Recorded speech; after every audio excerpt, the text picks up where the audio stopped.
العاشرة مساء بتوقيت أسمر المحل، أينما كنتم أيها السادة والسيدات من الفضائية الوترية، نحييكم ونقدم لحضراتكم نشرة أخبار هذا المساء. أستهل معكم أنا عبد الله محمد علي بالعناوين.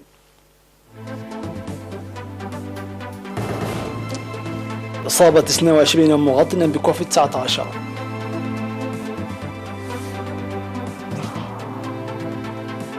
جهود لتحسين الخدمات الصحية في حد شعبي.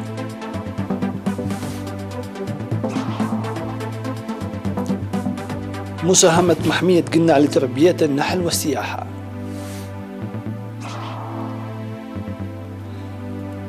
تزايد حالات الإصابات الجديدة بفيروس كورونا في بريطانيا. مصرع العشرات في حريق بمبنى تجاري باليابان. سحابة قبار تغطي أجزاء واسعة من الولايات المتحدة. أهلا بكم إلى التفاصيل. إعلان وزارة الصحة. أعلنت وزارة الصحة أن الفحوصات التي أجريت اليوم السبت في مراكز العزل والفحص في الإقليم الأوسط أظهرت إصابة 22 مواطنا في أقاليم القاشبركة والجنوبي وجنوب البحر الأحمر بفيروس كورونا.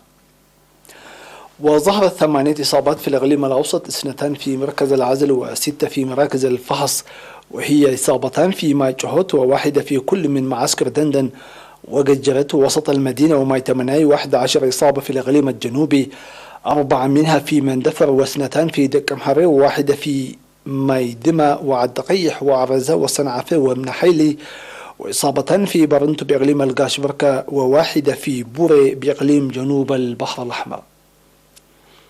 في غضون ذلك شفي 21 مريضا، 13 منهم من الإقليم الأوسط و8 من الإقليم الجنوبي، وتوفي مريض كورونا يبلغ من العمر 64 عاما من الإقليم الأوسط. بهذا بلغ عدد المصابين بكوفيد 19 في البلاد حتى الآن 7731، شفي منهم 7521، وتوفي 67 مريضا، فيما لا يزال 143 من المرضى يتلقون العلاج بالمستشفيات. وزارة الصحة 18 من ديسمبر 2021.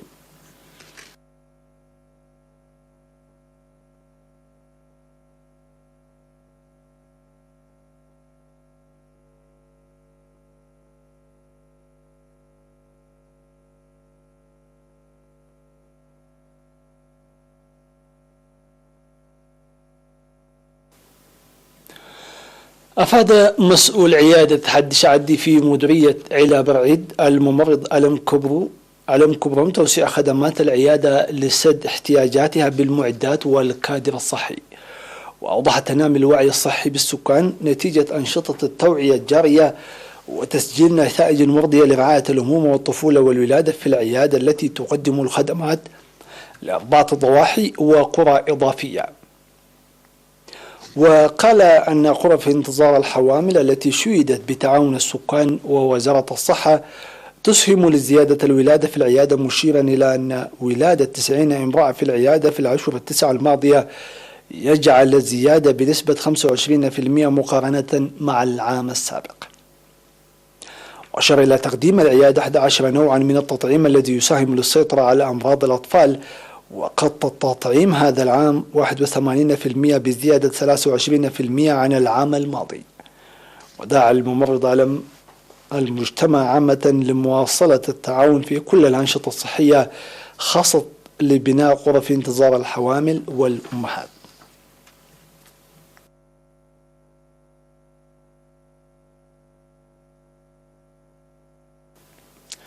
أفاد مربون النحل أن المحمية الوطنية في مديرية قنا عامة ومناطق فلفل سلمونة ودنقلو خاصة تسهم لدفع بأنشطتهم للتربية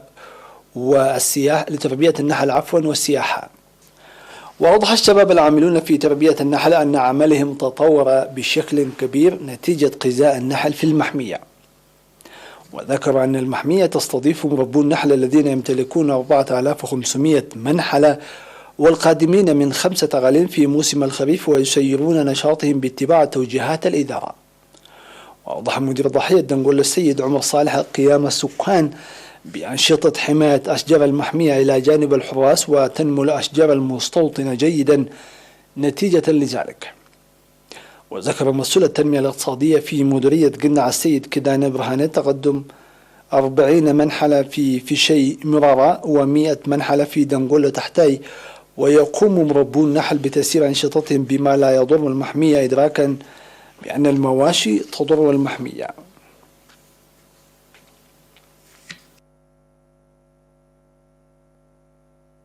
افتتح في قاعة المهنيين الزراعيين في الإقليم الأوسط يوم 17 من ديسمبر معرضا للأنشطة الإنتاجية للمرأة بمناسبة العام الجديد، ويضم المعرض منتجات المرأة الزراعية وأعمال الفخاريات والأشغال اليدوية والغزل والسمك وشباك الصيد. وأوضحت منسقة المعرض السيدة سلاماويت مكونن أن معرض هذا العام يختلف عن المعارض السابقة بإضافة الزراعة النقدية وأعمال السمك وشباك الصيد. وشكرت المشاركات في المعرض للفرص المتاحة لعرض منتجاتهن والتشهير بها. وسيكون المعرض مفتوحا ل6 أيام حتى يوم 23 من ديسمبر.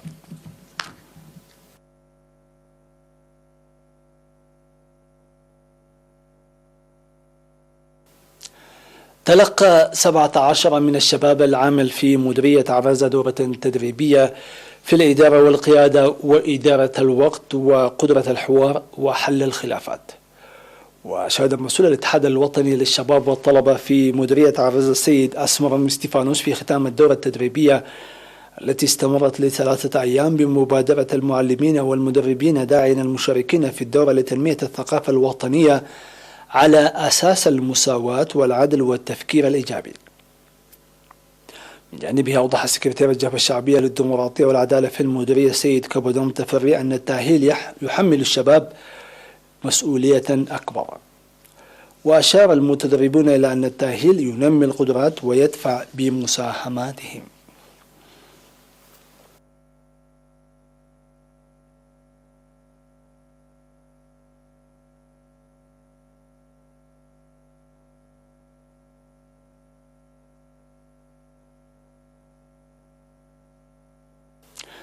السادة والسيدات، إلى فاصل من ثم نوافيكم بالأنباء العالمية.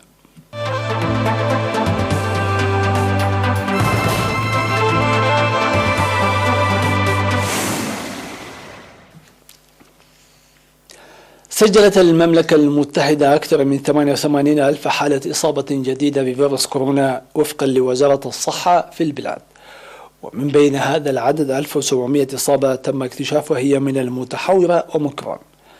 ودعت الحكومة البريطانية السكان إلى الحذر واحترام القيادة الاحترازية الجديدة المفروضة لمكافحة كوفيد-19 لمنع انتشار أكبر في هذه الفترة من السنة. وبلغ إجمالي الإصابات في بريطانيا 11 مليون إصابة، فيما وصل عدد الوفيات إلى 147 ألف حالة إصابة. وباتت المتحورة أوميكرون التي تنتشر بشكل سريع للغاية مبعث قلق كبير، خصوصا في القارة الأوروبية بسبب قدرتها في الانتشار على نطاق أوسع.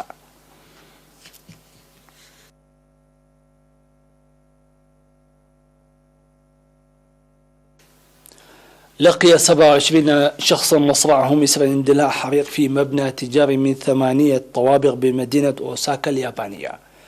وأودى الحريق إلى حدوث عشرات من حالات الاختناق والإصابات بعد الدخان الكثيف الذي غطى المبنى، وتم تقديم الإسعافات الأولية لمن كانوا يعانون صعوبة في التنفس. وبحسب السلطات المحلية فقد خلف الحريق خسائر مادية كبيرة، وتم فتح تحقيق لمعرفة أسباب الحريق الذي لم تتضح حتى الآن.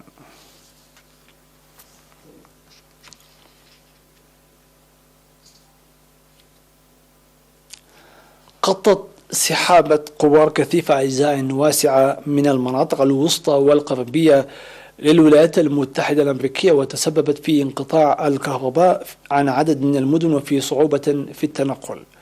ويشير الخبراء أن ارتفاع درجات الحرارة قد تكون واحدة من أسباب الأجواء المناخية السيئة التي ضربت المنطقة. وفي العام 1930 أصابت نفس الظاهرة مناطق شاسعة في أمريكا الشمالية وكندا بحسب خبراء الطقس. ويرجع البعض هذه الحالات المناخية غير المألوفة إلى ظاهرة تغير المناخ.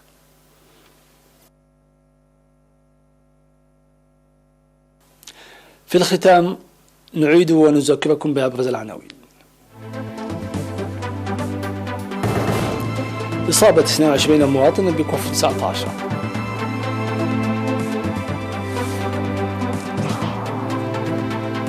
جهود لتحسين الخدمات الصحية في حد شعبي.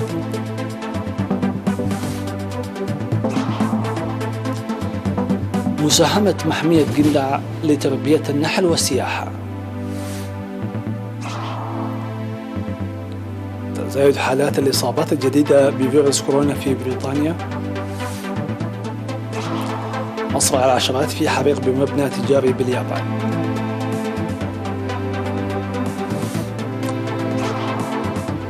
سحابة قبار تغطي أجزاء واسعة من الولايات المتحدة. إلى اللقاء في أمان الله وحفظه.